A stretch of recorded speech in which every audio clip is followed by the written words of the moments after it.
जय हिंद सबको। तो बात हम आज राहुल गांधी की करने वाले हैं और जो पीछे कुछ दिनों से लगातार इस तरीके के बयान आ रहे हैं जो कि हमारे देश के हित के संगत नहीं है, इसके बारे में मैं आपसे बात करना चाहूंगा। आपने एक वायरल वीडियो देखा होगा, अभी मैं चलाता हूं उसको एक बार। सिस्टम को कंट्रोल कर रहा है, वो ही मेरिट डिसाइड कर रहा है। अब मान लो आप किसान के बेटे हो और मैं मतलब किसी बड़े ब्यूरोक्रेट का बेटा हूँ। अगर आप एग्जाम लिखोगे मैं फेल होऊंगा ही होऊंगा, और अगर मैं एग्जाम लिखूंगा तो आप फेल होगे ही होगे। तो ये कहना कि भैया ये मेरिट से आया, ये मेरिट से नहीं, सवाल में है ना भैया, वो जो ऊपर बैठा है वो कौन है, वो पहले मुझे बताओ। अब अगर आप मुझे कह रहे हो कि आईआईटी का जो एग्जाम लिख रहे हैं वो सारे के सारे अपर कास्ट के हैं और दलित फेल हो रहे हैं, तो फिर एक काम करो, दलितों से में जैसे हमारी आईआईटी होती हैं, उनका जो टॉप एग्जाम होता है उसको एसएटी कहते हैं। और जब एसएटी पहले लागू हुआ तो एक अजीब सी चीज आई कि जो अमेरिका में गोरे थे वो सब टॉप कर रहे थे और जो काले चमड़ी वाले थे वो इतना अच्छा नहीं कर रहे थे, और वो जो स्पेनिश बोलते हैं वो भी इतना अच्छा नहीं कर रहे थे। तो पहले क्या बोला, पहले जो उनके बड़े बड़े एकेडमिक्स थे उन्होंने बोला देखो ये जो है ना, ये जो काले हैं और ये जो स्पेनिश बोलने वाले लैटिन अमेरिकन हैं, ये इतने मेरिटोरियस नहीं है, इनको मतलब वो बात समझ नहीं आ रही है, इनकी कैपेबिलिटी कम है। और ये काफी सालों चला। फिर एक आदमी ने क्या किया, एक प्रोफेसर ने, उसने कहा एक चीज चेक करता हूँ, जो पेपर लिखे गए थे ना उन्होंने वो पेपर कालों से लिखवा दिया। सिर्फ उन्होंने कहा कि ऐसे करते हैं, पेपर कालों से लिखवा देते हैं और फिर वही एग्जाम दे देते हैं। पता क्या हुआ, गोरे सब फेल हो गए। मतलब जो सिस्टम को कंट्रोल कर रहा है वो ही मेरिट डिसाइड कर रहा है। अब मान लो आपने देखा इस वीडियो में राहुल गांधी जो है वो ये प्रचार करने की कोशिश कर रहे हैं कि जो ऊपर के पदों पर लोग बैठे हैं, राइट, वो अपर कास्ट है, और वो जो क्वेश्चन पेपर सेट करते हैं वो सेट ही ऐसा करते हैं कि लोअर कास्ट के बच्चे जो हैं, जो इस परीक्षा को ले रहे हैं, वो फेल हो जाए। और गिने चुने लोग वहां पर बैठे हुए हैं, आप देख सकते हैं, और वो जो है उनकी बात पर फिर मतलब उनको जो है सहमति भी जताते हैं कि अरे हाँ हाँ हाँ सही बोल रहे हैं, सही बोल रहे हैं। फिर वो एक अमेरिकन एग्जाम्पल देते हैं कि वहां पर जो है एक इस तरीके का एक्सपेरिमेंट हुआ कि व्हाइट्स ने जब पेपर सेट किया तो ब्लैक्स फेल हो गए, और ब्लैक्स जब पेपर सेट करते हैं तो व्हाइट फेल हो गए।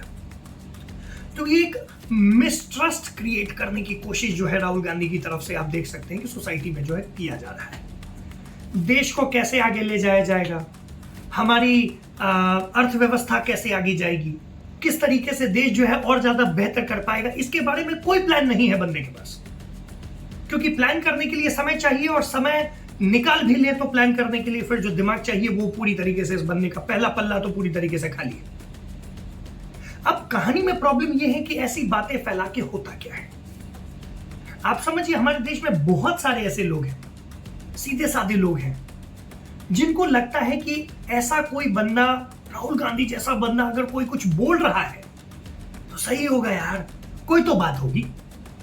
और इस चक्कर में वो आ जाता है, इस चक्कर में वो भरोसा कर बैठता है, और फिर जो हुआ है इस देश के साथ वैसी ही चीजें रिपीट होती हैं। इस देश में लोगों को बांटना बड़ा आसान है, बड़ी ही आसानी से फूट डाल के दो फाड़ कर देना है।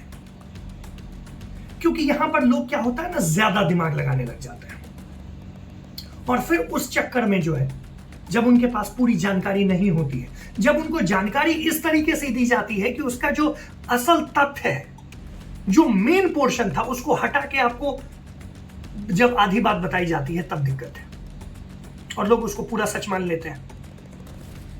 यही काम राहुल गांधी का है।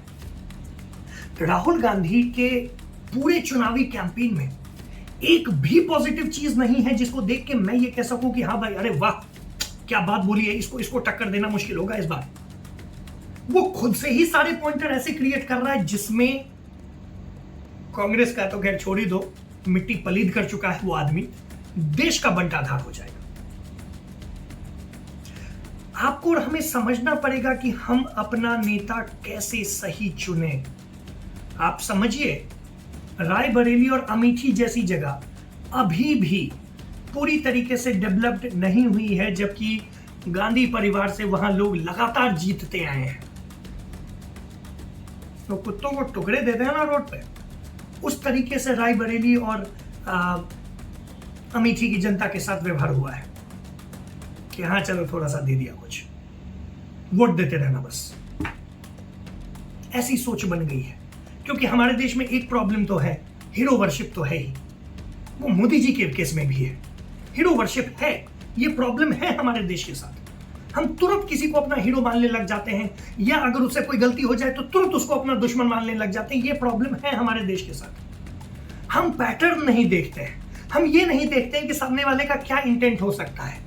हम एक बार धोखा खाते हैं, 2 बार धोखा खाते हैं, फिर भी हम उस सामने वाले पे विश्वास करने के लिए तैयार हो जाते हैं।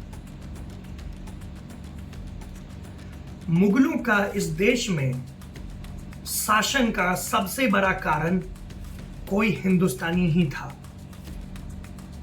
किसी ने इनविटेशन दिया, तभी जाके बाबर आया और XYZ को हराया, और फिर यहां पर सारी चीजें जब देखी कि आसान है तो राज करने लग गया। इसी तरीके से कोई कहानी आप साउथ में उठा लीजिए, इसी तरीके से कहानी आप अंग्रेजों के आने के बाद उठा लीजिए, इसी तरीके का कोई कहानी आप अंग्रेजों के शासन के दौरान उठा लीजिए, और इसी तरीके की कोई भी कहानी आप हमारे स्वतंत्रता संग्राम का उठा लीजिए। हर जगह धोखा देने वाले, हर जगह सामने वालों बाहर वालों के बातों में आके अपने ही लोगों का नुकसान करने का, हर जगह अपने ही लोग अपने ही देश का नुकसान करते हुए मिले हैं। हमें समझना पड़ेगा, संगठित होना पड़ेगा, इससे पहले कि देर हो जाए। यहां की जो भी जनता है, चाहे वो हिंदू हो, चाहे वो मुसलमान हो, चाहे वो सिख हो, चाहे वो बौद्ध हो, हमें संगठित रहना पड़ेगा।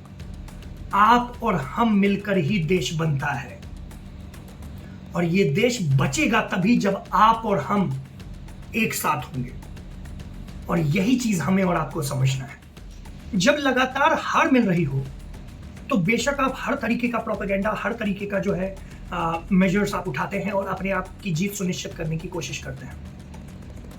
लेकिन अगर आप ये चीज अपने देश हित के खिलाफ जाके करने लग जाते हैं, तब आप गद्दार की श्रेणी में जाने लग जाते हैं। आप जीत के लिए भारत तेरे टुकड़े होंगे बोलने वाले जैसे लोगों को पार्टी में शामिल कर लेते हैं। आपको कोई फर्क नहीं पड़ता है कि कौन सी बात देश के खिलाफ जा रही है। अगर वो बात बीजेपी के खिलाफ जा रही हो तो हम उसके साथ हैं। इस तरीके के सोच के साथ जब आप आगे बढ़ते हैं तो उससे देश का नुकसान होता है। ऐसा तो नहीं है कि 2014 के बाद कांग्रेस कहीं पर नहीं जीती है, जीती है, सरकार भी बनाया है। लेकिन आप मुझे बता दो कि काम में कोई एक ऐसा पॉइंटर आप उठा के बोल सको कि हाँ देखो, हमने इस स्टेट में सरकार बनाई और उसके बाद जो हमने कमाल कर दिया। इसी तरीके का अगर हमें मौका सेंटर में मिल जाता है तो हम बहुत अच्छा कर पाएंगे। और इसी बात से सख्त नफरत होती जा रही है कांग्रेस जैसी पार्टियों से। इतना बड़ा रोल निभाने के बाद देश की स्वतंत्रता संग्राम में आज ये पार्टी गद्दारों का साथ देने को तैयार है। आज इस पार्टी को पाकिस्तान जैसे देश से समर्थन मिल रहा है जिसकी कोई औकात नहीं है हमारे सामने। पाकिस्तान जैसे देश के लोगों के पास कांग्रेस पार्टी के लोग जाके कह रहे हैं कि मोदी को हटाना होगा, और फिर आप कहते हो कि डिक्टेटर मोदी है। राहुल गांधी जैसे लोगों को नेतृत्व का कोई आइडिया नहीं है। ऐसे लोगों को नेतृत्व कभी ये देश नहीं देगा, और देश जागरूक हो चुका है। ये बात आज तक अगर कांग्रेस को नहीं समझ में आ रही है तो इससे बड़ी बेवकूफी और कुछ नहीं हो सकती है।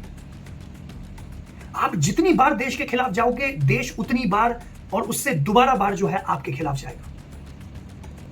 देश है तभी सब कुछ है। तभी आप कल को कहीं विदेश में फंस जाते हैं तो आपको यह देश मदद करके वापस लेके आता है। आपको और हमें समझना पड़ेगा कि इससे ऊपर और कुछ भी नहीं है। पिछले 10 सालों में जिस तरीके से भारत आगे बढ़ा है, पिछले 10 सालों में जिस तरीके से भारत ने विकास करा है, पिछले 10 सालों में जिस रेट से इंडिया आगे बढ़ा है, डेवलपमेंट हुआ है, वो रेट इसके पहले वाले 10 सालों में नहीं था। जबकि इससे पहले वाले 10 सालों में हमारा एक मूक बधिर प्रधानमंत्री था, लेकिन वो एक इकोनॉमिस्ट था। आपको और हमें यही समझना पड़ेगा कि इस देश को जब तक मौका नहीं मिलेगा ये देश आगे नहीं बढ़ेगा। और बहुत सारे लोग इसी देश में हैं, यहीं रहते हैं, यहीं का खाते हैं, फिर भी इस देश के खिलाफ जाते हैं। जैसे कि कुछ असामाजिक तत्वों को हमने जेएनयू वाले कांड में देखा था। उसी तरीके से एक बहुत बड़ा नेक्सस है जिससे जो है इस देश को पीछे ले जाने का काम करती है, जो इस देश को एक हद में हमेशा रखती है ताकि वो बहुत ज्यादा आगे ना बढ़ पाए। और राहुल गांधी जैसे लोग ऐसे ही लोगों को बढ़ावा देते हैं। आपसे वोट देने वाले सभी लोगों से बस मेरी एक ही आग्रह है, आप जिसको भी वोट दें, बस और बस एक बात का जरूर ध्यान रखें, देश सर्वोपरि था, है और रहेगा।